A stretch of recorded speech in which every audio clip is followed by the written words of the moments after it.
Okay, we'll start. So today's topic, most of us are joined now. Today's topic is in cardiovascular drug, ACE inhibitors and ARBs. In last lecture, we have seen about our diuretics, and today's topic we will cover all our ACE inhibitors and ARBs. So first, we must have to know how the ACE inhibitor works. है ना, सबसे पहले हमें यह जानना है कि ACE inhibitors जो है, ACE मतलब angiotensin converting enzymes inhibitors. Inhibitors मतलब ऐसे ड्रग मॉलिक्यूल जो एंजियोटेंसिन कन्वर्टिंग एंजाइम्स को काम करने नहीं देंगे। तो हाउ इट वर्क्स और ये किस तरीके से ब्लड प्रेशर को कंट्रोल करते, will see. The ACE inhibitors are the one of the first choice drug in all grade of essential as well as renovascular hypertension, except those with a bilateral renal artery stenosis. ये ACE इसमें से हर एक line आपको आपके इसमें लिखनी है अगर आपको ACE inhibitor के बारे में कुछ भी पूछते हैं तो। ACE inhibitors are a drug which are used in essential hypertension and renovascular hypertension, provided there should not be any stenosis, है ना, आर्टरी में कोई stenosis नहीं चाहिए, otherwise this is contraindicated. Most patients require relatively lower dose of ACE inhibitor like enalapril 2.5 to 10 mg per day or equivalent, which are well tolerated. Used alone, they control hypertension in 50% patient. And addition of diuretic and beta blocker extend efficacy to 90% because of the super additive synergism. Only a low dose of diuretic 12.5 mg hydrochlorothiazide, rarely 50 mg. हम लोग जो देखते हैं ना telmisartan is the angiotensin receptor blocker, but ACE inhibitor angiotensin converting enzyme inhibitors और receptor blockers, है ना, इनका मैकेनिज्म ऑफ एक्शन मोर और लेस सेम है, सब में साइड इफेक्ट्स मोस्टली सेम है, सिर्फ एक ही साइड इफेक्ट अलग है, वो मैं आपको एक्सप्लेन करता हूँ. But this is the first choice of drug in hypertension. Previously it was ACE inhibitor, now it is ARB, angiotensin receptor blockers. कौन से ACE inhibitor है मार्केट में? कार्डेज मोस्ट फ्रीक्वेंटली लिखते हैं, कार्डेज का tablet. The content is ramipril, captopril, ramipril and amlodipine, lisinopril. These are all the, जिसके पीछे Pril लिखा हुआ है, जिन ड्रग मॉलिक्यूल के पीछे प्रिल आता है, they are all ACE inhibitor, they are angiotensin converting enzymes inhibitor. अब ये काम कैसे करते हैं? अगर आपको इसका मैकेनिज्म ऑफ एक्शन पता लग गया ना, तो you can write anything about the ACE inhibitor. बहुत ही इजी है ACE inhibitors and ARB. And most frequently asked question, इसके ऊपर मैंने देखे अभी MCQs, तो काफी MCQ ACE inhibitor पे पूछे हुए हैं. तो इसमें से जो ये जो स्लाइड्स हैं, इसमें से हर एक लाइन इंपॉर्टेंट है. ACE have renal flow improving action. Their potential to retard diabetic nephropathy, मतलब ACE inhibitors डायबिटिक पेशेंट में हम लोग दे सकते हैं. Their capacity to regress left ventricular hypertrophy, और इसको कार्डियो मॉड्यूलेटर भी बोला जाता है, चाहे ACE inhibitor हो या रिसेप्टर ब्लॉकर हो, बोथ आर कार्डियो मॉड्यूलेटर. मतलब ऐसे पेशेंट जिनको बीपी बढ़ने के कारण हार्ट हाइपरट्रॉपी होता है, सपोज कार्डियोमायोपैथी होना है या फिर लेफ्ट वेंट्रिकुलर हाइपरट्रॉपी होती है बिकॉज ऑफ हाइपरटेंशन, तो all because of the frequent use of and long term use of ACE inhibitors and ARB, these are the cardio modulator. मतलब ये हाइपरट्रॉपी से हार्ट को कुछ अमाउंट तक बचाएंगे, है ना. अगर डायबिटिक नेफ्रोपैथी में, मतलब किडनियां डैमेज होने से भी ACE inhibitor अगर यूज करते हैं, तो we can save the kidneys too. They are most appropriate antihypertensive in a patient with diabetes. ठीक है, most appropriate antihypertensive in a patient with, अगर किसी को डायबिटीज है और जिनकी किडनियां खराब अभी तक नहीं हुई हैं, ऐसे लोगों को. ठीक है, nephropathy, even non diabetic left ventricle, अगर किसी पेशेंट को नेफ्रोपैथी है, नॉन डायबिटिक पेशेंट है, उनको भी नेफ्रोपैथी का अगर कुछ सिम्टम्स लग रहा है, पेशेंट को LVH है, लेफ्ट वेंट्रिकुलर हाइपरट्रॉफी है, कंजेस्टिव हार्ट फेलियर है, एंजाइना है, या किसी को हार्ट अटैक आके गया है, ऐसे पेशेंट में है आपको instead of any other antihypertensive, choice of angiotensin ACE inhibitor और angiotensin receptor blocker, मतलब रामिप्रिल या टेलमिसर्टान, है ना. जिसके पीछे प्रिल आएगा वो ACE inhibitor, जिसके पीछे टैन लगेगा टेलमिसर्टान, ओल्मिसर्टान, जिसके पीछे टैन लगेगा वो angiotensin receptor blocker. तो विल सी ये काम कैसे करते हैं. यूजेस पता चल गए. Diabetic patient with diabetic nephropathy या फिर plain nephropathy, non diabetic nephropathy, left ventricular hypertrophy, CHF, angina and post MI के केस में ये मेडिसिन बहुत अच्छे से काम करती है। अभी ये जानने से पहले सबसे इम्पोर्टेंट है, these are all taken from the Tripathi. तो त्रिपाठी में से मैंने ये सारे स्लाइड्स और सारा लिया हुआ है, तो सब हमें डिटेल में जानने को मिलेगा और एमसीक्यू नहीं छूटेंगे। देखो फर्स्ट एंड फॉरमोस्ट ना ये डायग्राम समझना बहुत जरूरी है। डायग्राम समझ में अगर आ गई ना तो you can write anything about S inhibitors, सब में सेम ही लिखना है। देखो सबसे पहला क्या है, एंजियोटेंसिनोजन। एंजियोटेंसिनोजन ये क्या है, this is the plasma two globulin which is secreted by the liver. ये हमारे ब्लड में पाया जाता है angiotensinogen. This is a plasma alpha two globulin. ये एक टाइप का प्रोटीन है, एंजियोटेंसिनोजन एक टाइप का प्रोटीन है जो लीवर में बनता है और हम सबके बॉडी में ये रहता है। व्हाट हैपन विद दिस, इसके ऊपर अगर रेनिन एक्ट करता है ना, renin which is secreted by the JG cell of the kidney, kidney से ये रेनिन बनता है। ये रेनिन भी हमारे ब्लड में रहता है। रेनिन एक्ट करता है एंजियोटेंसिनोजन पे, तो बनता है एंजियोटेंसिन 1। ठीक है, एंजियोटेंसिन 1। एंजियोटेंसिन 1 ये इनएक्टिव रहता है। फिर एंजियोटेंसिन 1 का कन्वर्जन होता है angiotensin 2। This is the most important chemical जो हमारे बॉडी में ब्लड प्रेशर को मेंटेन करता है ना। एंजियोटेंसिन 1 को एंजियोटेंसिन 2 में कन्वर्ट करने के लिए एक एंजाइम चाहिए, है ना। This is the converting enzyme, this is the angiotensin converting enzyme जो हम लोग अभी पढ़ने वाले हैं। दिस इज द एंजाइम के बारे में। ओके, एंजियोटेंसिन 1 को कन्वर्ट कौन करता है एंजियोटेंसिन 2 में, angiotensin converting enzyme, this is the S. तो हम लोग ने कौन सी गोली बनाई, एस इनहिबिटर, मतलब ये एंजाइम को काम करने नहीं देगा। Those are the ACE inhibitor, ramipril, captopril, lisinopril, जो भी प्रिल मॉलिक्यूल है वो एस ये एंजाइम्स को डीएक्टिवेट कर देंगे और एंजियोटेंसिन 1 को एंजियोटेंसिन 2 में कन्वर्ट नहीं होने देंगे। एंजियोटेंसिन 1 एंजियोटेंसिन 2 में कन्वर्ट नहीं होगा तो क्या होगा, एंजियोटेंसिन 1 तो इनएक्टिव है ना। तो इसको और एंजियोटेंसिन 2 क्या करता है, लुक हम लोग यहाँ देखते हैं। एंजियोटेंसिन 2 का काम क्या है, वैसो कॉन्स्ट्रिक्शन, वेसल्स को कॉन्स्ट्रिक्ट करना, बीपी बढ़ाना। एंजियोटेंसिन 2 का काम क्या है, sodium and water retention, sodium और वाटर को पकड़ के रखना, उसको एब्जॉर्ब करना। सोडियम और वाटर अगर हमारे बॉडी में बढ़ेगा तो बीपी बढ़ेगा। एल्डोस्टेरॉन सिक्रीशन, एल्डोस्टेरॉन भी सोडियम वाटर रिटेंशन करता है। तो अल्टीमेटली एंजियोटेंसिन 2 का काम है वैसोकॉन्स्ट्रिक्शन एंड सोडियम वाटर को रिटेन करके बीपी बढ़ाना। अगर एंजियोटेंसिन 2 बनेगा ही नहीं तो बीपी राइज नहीं होगा। This is the mechanism of action of the all S inhibitors. Done. फिर एंजियोटेंसिन 2 का कन्वर्जन होता है एंजियोटेंसिन 3 में, एंड एंजियोटेंसिन 3 का कन्वर्जन होता है इनएक्टिव फ्रैगमेंट्स में। ओके अभी इसका देखो, this is the plasma half life कितना है, plasma half life is 15 minute and इसका plasma half life only 15 minutes. ठीक है, इसमें अपना कोई इतना इंपॉर्टेंट नहीं है। और क्या बताना था इसमें मुझे, ठीक है। The most prominent action of angiotensin 2 is vasoconstriction produced directly as well as enhancing adrenaline non-adrenaline from the adrenal medulla, adrenergic nerve ending and by increasing the central sympathetic outflow। देखो ये क्या करता है, इसमें इसके साथ एंजियोटेंसिन 2 जो है, जो हमने देखा वैसोकंस्ट्रिक्शन करता है, इसके साथ साथ ये एड्रेनालिन और नॉन एड्रेनालिन के फ्लो को भी बढ़ाता है। इसका मतलब सिंपैथेटिक फ्लो बढ़ेगा तो बीपी अल्टीमेटली बढ़ेगा। The plasma half life is of the renin is 15 minute. जो ये रेनिन है, ये रेनिन का plasma half life is 15 minute and the plasma half life of A2 angiotensin 2 का इज ओनली 1 मिनट।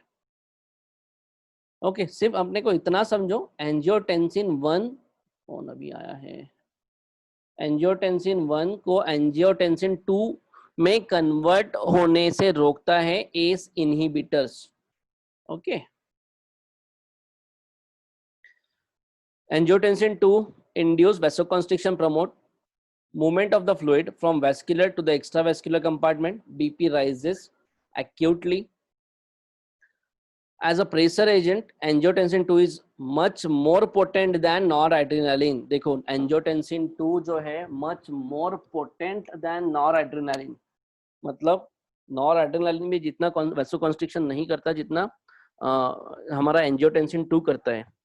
ओके, तो angiotensin 2 को रोकना बहुत जरूरी है, एंजियोटेंसिन 2 बनने को रोकना बहुत जरूरी है अगर हमें बीपी कम करना है तो। No tachyphylaxis is seen in the pressure action of the angiotensin 2. Rather, long-term infusion of a low concentration of angiotensin 2 produce sustained rise in BP by its renal effect, promoting salt and water reabsorption. ये सब करता है angiotensin 2। Angiotensin 2 क्या करता है? एक तो ये बहुत स्ट्रॉन्ग वैसोकॉन्स्ट्रिक्टर है और ये बहुत ज्यादा वाटर और सोडियम को पकड़ के रखता है, बीपी बढ़ाने में हेल्प करता है। इसीलिए हमें दूसरे कोई ड्रग मॉलिक्यूल सिलेक्ट करना है इंस्टेड ऑफ एम्लोडिपिन या फिर और कोई ड्रग मॉलिक्यूल सिलेक्ट करने से पहले फर्स्ट चॉइस ऑफ ड्रग हमारा है ACE inhibitors and receptor blockers. Angiotensin 2 increase the force of myocardial contraction. Angiotensin 2 और क्या करते हैं? हार्ट का कॉन्ट्रैक्शन भी बढ़ाता है। अगर हम लोग एंजियोटेंसिन 2 रिसेप्टर ब्लॉकर देंगे या एस इनहिबिटर देंगे तो फोर्स ऑफ कॉन्ट्रैक्शन भी कम होगा, मतलब ये बीटा ब्लॉकर जो काम करते हैं वो भी काम करता है। Angiotensin 2 and 3 act on adrenal cortex, enhance synthesis and release of the aldosterone, which act on a distal tubule to promote sodium resorption and potassium excretion। देखो इसका सिंपल मतलब ये है, एंजियोटेंसिन 2 सोडियम को रीएब्जॉर्ब करता है। अगर एंजियोटेंसिन 2 ब्लॉकर देंगे, एंजियोटेंसिन या एस इनहिबिटर देंगे तो सोडियम यूरिन से बाहर ज्यादा निकलेगा।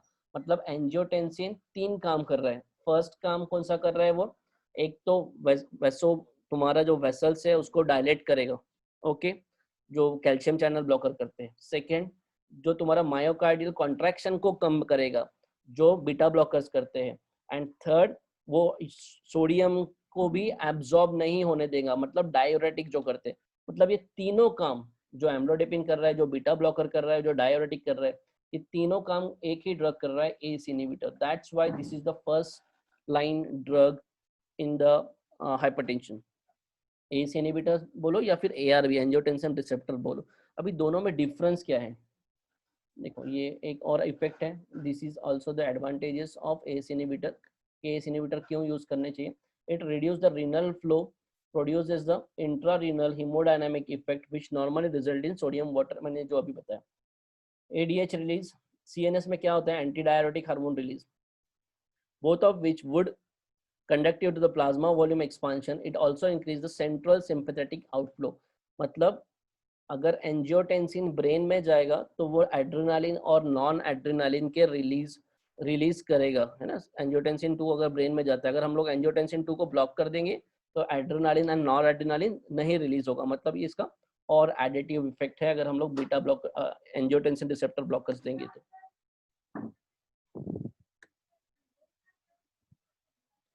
देखो ये डायग्राम देखो, इसमें सब आपको समझ में आ जाएगा, एकदम इजी करके है। जो मैंने अभी सब बताया ना वो यहाँ पे एकदम इजी करके क्लियर हो जाएगा। First, this is liver. Liver से सिक्रेट हो रहा है angiotensinogen. This is the protein है, एक प्रकार का प्रोटीन है जो लीवर सिक्रेट करता है। फिर ये angiotensinogen is converted into angiotensin 1। Angiotensin 1 ये इनएक्टिव होता है, ये इतना एक्टिव नहीं रहता है। एंजियोटेंसिन, ये पूछते हैं एमसीक्यू में, एमसीक्यू में क्या आता है? एंजियोटेंसिनोजन का एंजियोटेंसिन 1 में कन्वर्जन कौन करता है? Answer is renin. ये एक पूछा हुआ है। तो कुछ ड्रग मॉलिक्यूल ऐसे भी है जो रेनिन ब्लॉकर है।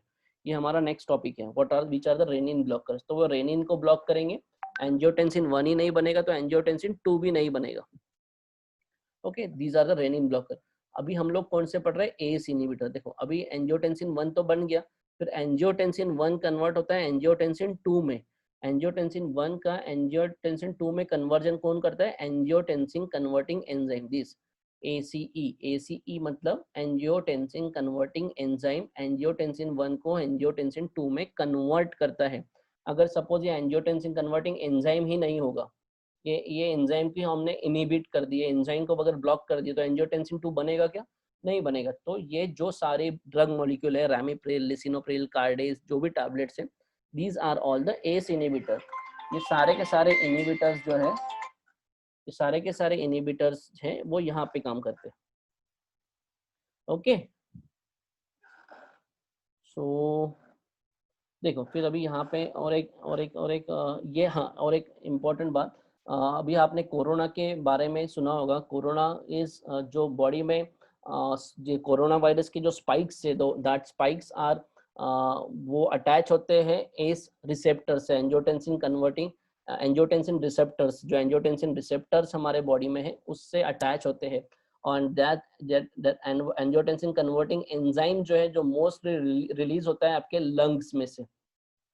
इसकी भी कुछ गाइडलाइन है, अगर टाइम मिला तो मैं आपको बताता हूँ कि ये कोरोना वायरस का और एस और एंजियोटेंसिन रिसेप्टर का क्या रिलेशन। ठीक है, सिर्फ अभी आप इतना ही याद रखो, angiotensinogen convert to angiotensin 1, angiotensin 1 convert to the angiotensin 2 with the help of angiotensin converting enzymes, और हमें दवाई देना है angiotensin converting enzymes inhibitors. Angiotensin 2 का काम क्या है?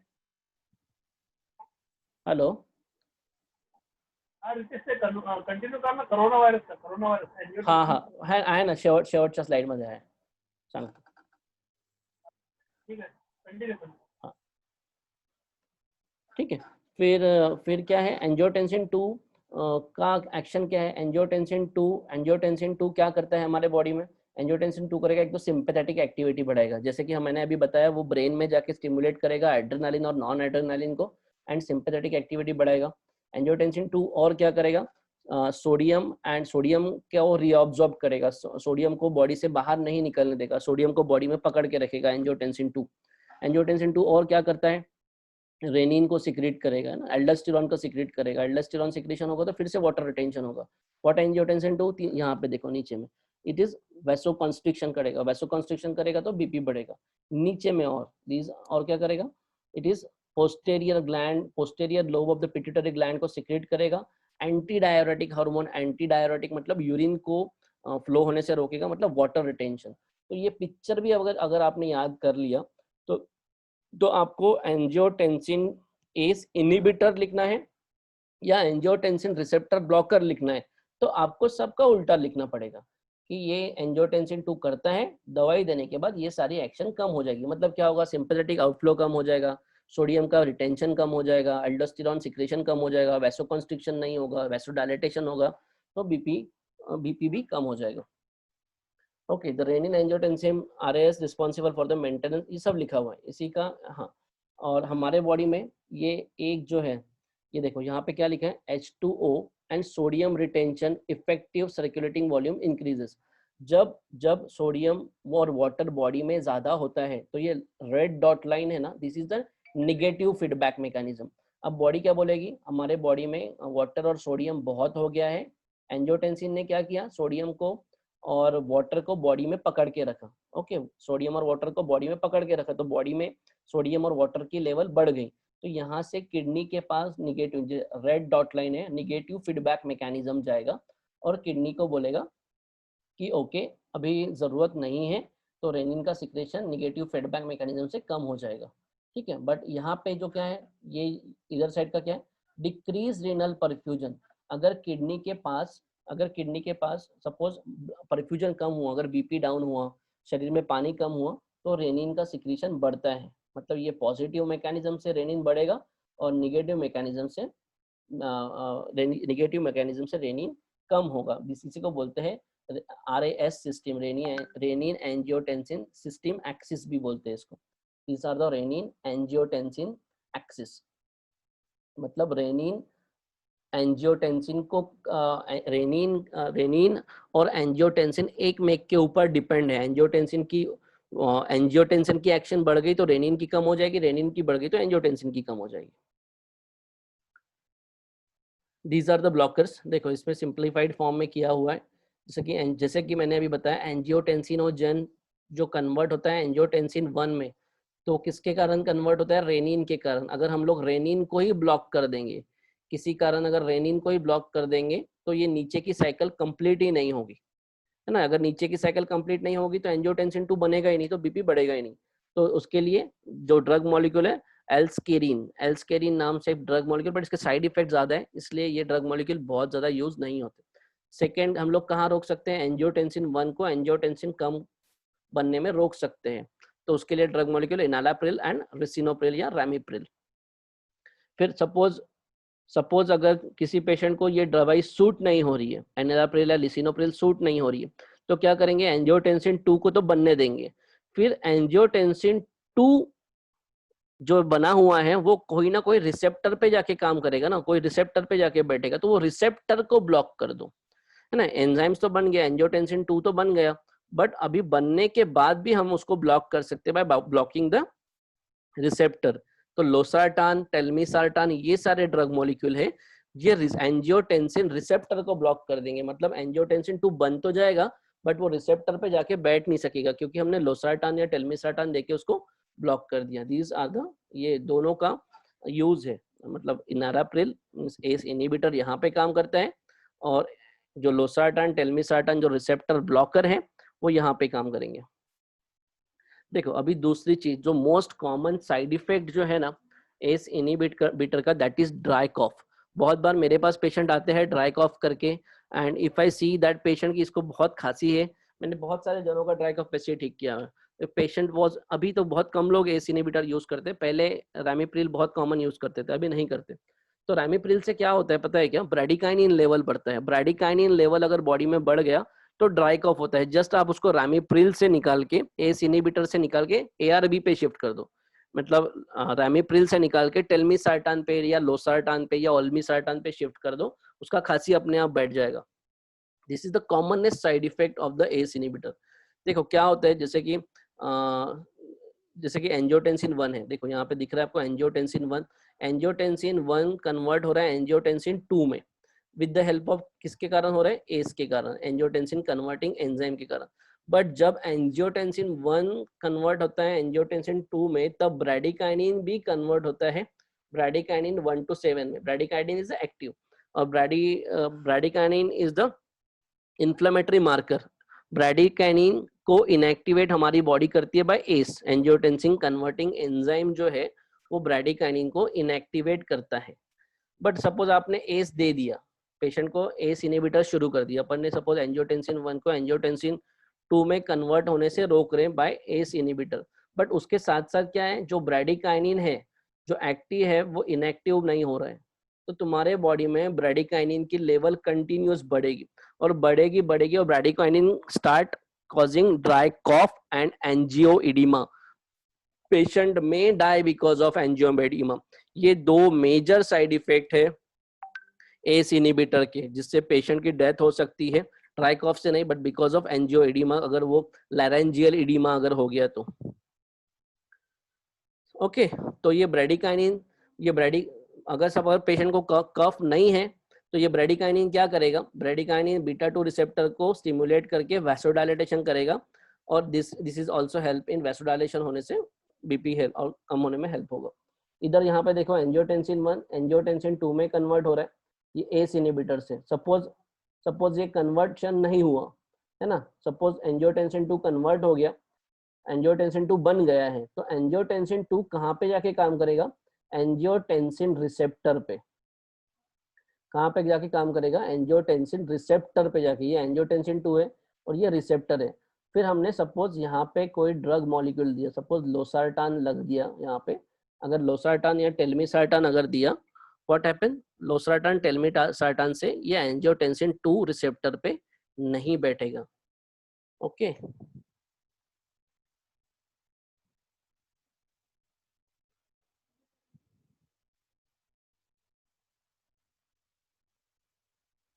देखो इसमें सिर्फ इतना बताना है मुझे कि ये जो स्लाइड है एंजियोटेंसिन, और अभी अभी एस इनहिबिटर को भूल जाओ, ठीक है। अभी एस इनहिबिटर को भूल जाओ। एंजियोटेंसिन 1 नॉर्मली हमारे बॉडी में क्या होता है, एंजियोटेंसिनोजिन से एंजियोटेंसिन 1 बनता है, एंजियोटेंसिन 1 से एंजियोटेंसिन 2 बनता है, ये नॉर्मली होता है।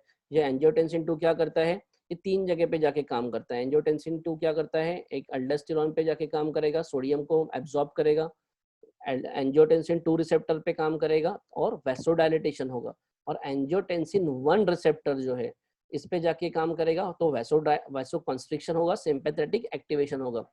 तो It's 2:30. तो ऐसे टाइम में क्या करते हैं, सपोज ये जो साइकिल है, किसी पेशेंट को साइड इफेक्ट आ गया, किसी पेशेंट को ड्राई कफ और ब्रैडिकाइनिन ज्यादा होने से उसको खांसी ज्यादा हो रही है, एंजियोइडिमा हो गया, तो उसको रैमिप्रिल, एक सेकंड एक कॉल है, हेलो नमस्कार सर जी. बोला लवकर. मी काय म्हणतो सर, ते पूजेच्या वगैरे प्लॉट आहे आपलं मकान आहे तुमच्याकडे, नंतर बोलतो थोडा वेळ.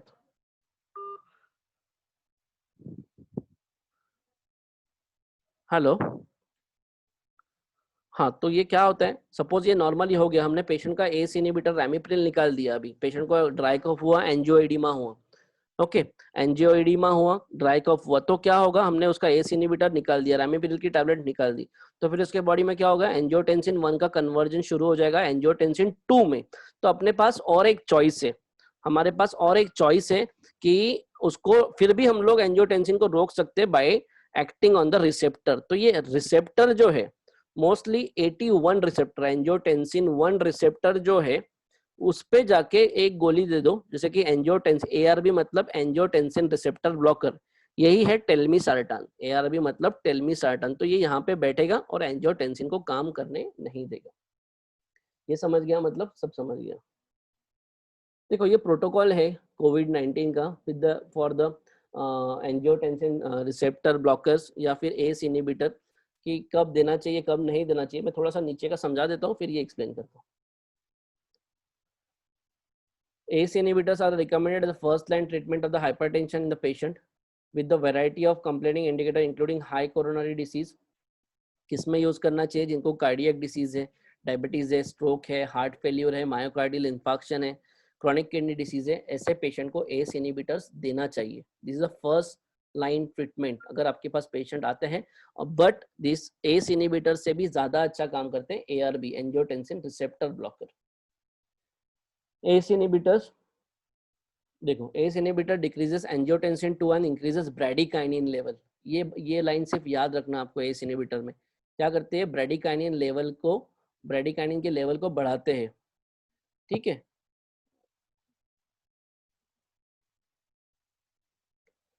फिर इसमें देखो, जैसे कि इसमें ये चार्ट में से अभी तक 2 से 3 एमसीक्यू पूछे गए हैं, ठीक है। इसमें से एक एमसीक्यू पूछा गया था। फर्स्ट ऑफ ऑल हम लोग ये देख लेते हैं नाम एस इनहिबिटर का, जो कौन से एस इनहिबिटर मार्केट में अवेलेबल है, captopril, enalapril, lisinopril, fosinopril, perindopril and ramipril. तो सबसे मोस्ट कॉमनली अभी यूज होता है that is the ramipril.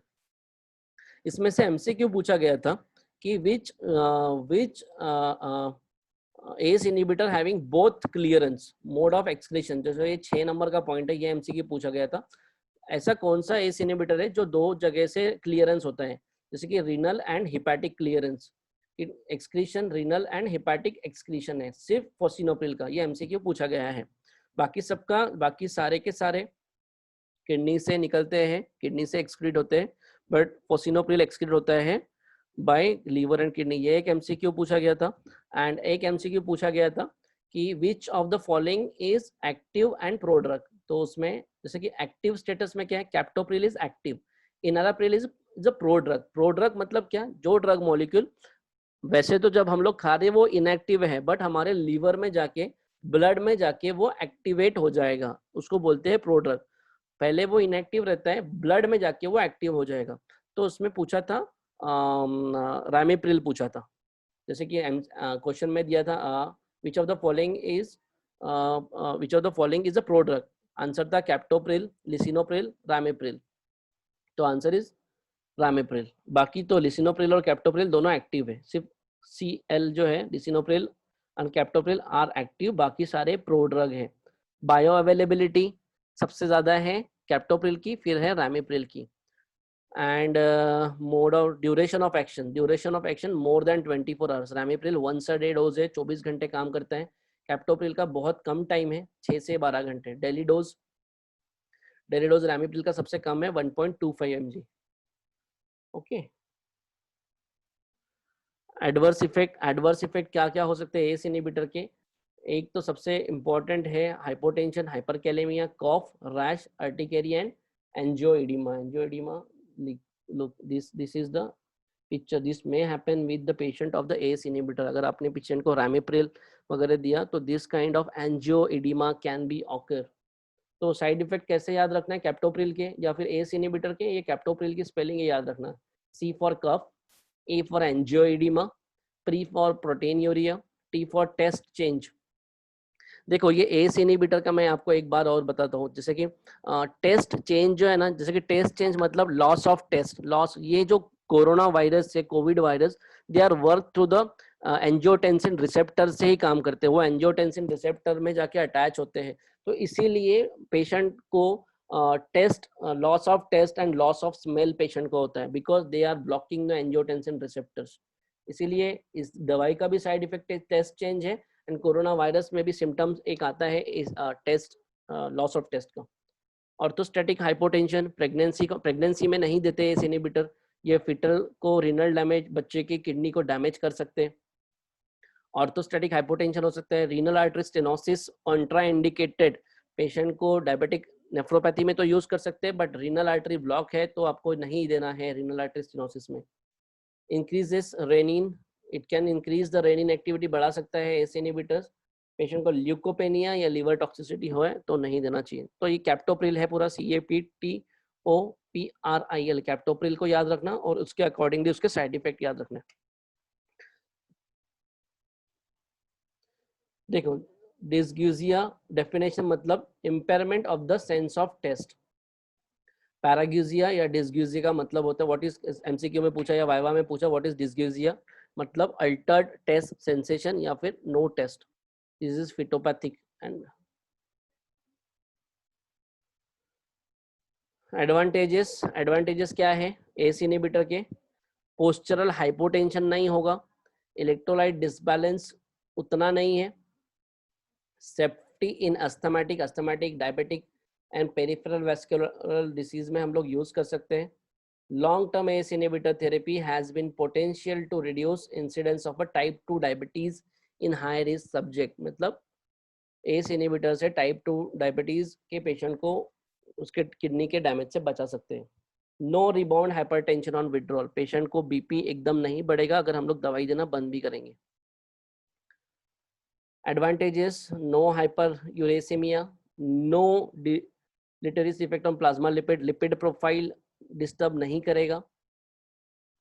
Most effective drug for the preventing sudden cardiac death in post infarct patient. इसलिए कभी भी देखना हॉस्पिटल से अगर एमआई का पेशेंट डिस्चार्ज होता है तो उसको कार्डेज 1.25 या फिर टेलमिसार्टान या कोई भी रिसेप्टर ब्लॉकर शुरू करते हैं, क्योंकि ये पेशेंट को फिर से अटैक आने में रोकता है एंड कोरोनरी ब्लड फ्लो को इम्प्रूव करता है। They are less effective for the primary prophylaxis of MI and for left ventricular hypertrophy, but effective for preventing sudden cardiac death in post infarct patient। अगर किसी patient को एक बार infarct हुआ है, second infarct नहीं आना चाहिए, इसलिए एस इनहिबिटर शुरू करते हैं। ये वही है same uses of S inhibitors. First line drug in all grade of hypertension, but angiotensin receptor blocker have now surpassed them in popularity। मतलब जो एंजियोटेंसिन रिसेप्टर ब्लॉकर है जैसे कि टेलमिसार्टान, लोसार्टान, ये अभी ज्यादा यूज होने लगे हैं as compare to ramipril ACE inhibitor, क्योंकि एंजियोटेंसिन रिसेप्टर ब्लॉकर में कॉफ और एंजियोइडिमा जैसे साइड इफेक्ट नहीं होते हैं। दैट्स वाई बाकी दोनों का मैकेनिज्म ऑफ एक्शन, दोनों के इफेक्ट सारे सेम है। साइड इफेक्ट में सिर्फ रिसेप्टर ब्लॉकर में एंजियोइडिमा और ड्राई कफ नहीं होता है। यूजेस आपने पढ़ लेना, इजी करके लिखा है। कंजेस्टिव हार्ट फेलियर में, मायोकार्डियल इन्फाक्शन में।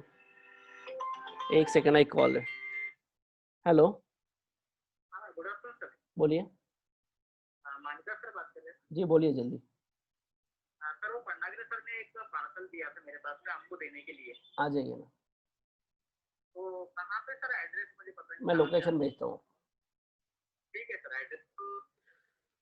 हेलो, तो प्रोफिलैक्सिस इन हाई कार्डियोवास्कुलर रिस्क सब्जेक्ट जिनको सीवीएस कुछ प्रॉब्लम है, ऐसे लोगों को आप दे सकते हो। डायबिटिक नेफ्रोपैथी में यूज हो सकता है, नॉन डायबिटिक नेफ्रोपैथी में आप यूज कर सकते हो, स्क्लेरोडर्मा क्राइसिस में आप यूज कर सकते हो। What is scleroderma? Scleroderma is called as a systemic sclerosis, is a rare chronic autoimmune rheumatic disease of the connective tissue, है ना। स्क्लेरोडर्मा क्या में क्या होता है? chronic hardening and contraction of the skin होता है and connective tissue either locally or throughout the body. These are the changes happen in the scleroderma। पढ़ लेना। तो स्क्लेरोडर्मा क्राइसिस में भी एस इनहिबिटर यूज कर सकते हैं। Therapeutic use, antihypertensive, LVH, prevent and reverse LVH, ये इंपॉर्टेंट है। प्रिवेंट और reverse LVH left ventricular hypertrophy को रिवर्स करने में यूज होता है। पेशेंट को सडन कार्डियक डेथ नहीं होगा, हीमोडायनामिक स्टेबल करेगा and protect against progression of the diabetic and non diabetic nephropathy, इन सब में वो यूज होता है। देखो इसमें क्या एस इनहिबिटर और एआरबी में क्या डिफरेंस है, एस इनहिबिटर से खांसी हो सकती है, एआरबी से खांसी नहीं होगी। दोनों हाइपरटेंशन में यूज होता है, दोनों सीसीएफ में यूज हो सकता है। एंड कार्डियो प्रोटेक्शन एआरबी में यहाँ पे नहीं है, बट एज अभी नए इससे कार्डियो प्रोटेक्शन भी उसको मिलता है। These are the MCQ for today's ACE inhibitor. तो आप इसको घर में सॉल्व कर दो, आंसर मैं भेज दूंगा। Okay, less than a minute. For example, what is the mechanism, ये सब पूछे हुए एमसीक्यू है। Which is the mechanism of action of ACE inhibitor, mechanism of action क्या है, what is the mechanism of action, आप इसको सॉल्व करके व्हाट्सएप पे डाल दो। ओके, एआरबी हम लोग कर लेंगे। एआरबी में कुछ नहीं, सिर्फ एक ही स्लाइड है। This is the slide for today's lecture. 1 minute है, किसी को कोई डाउट है?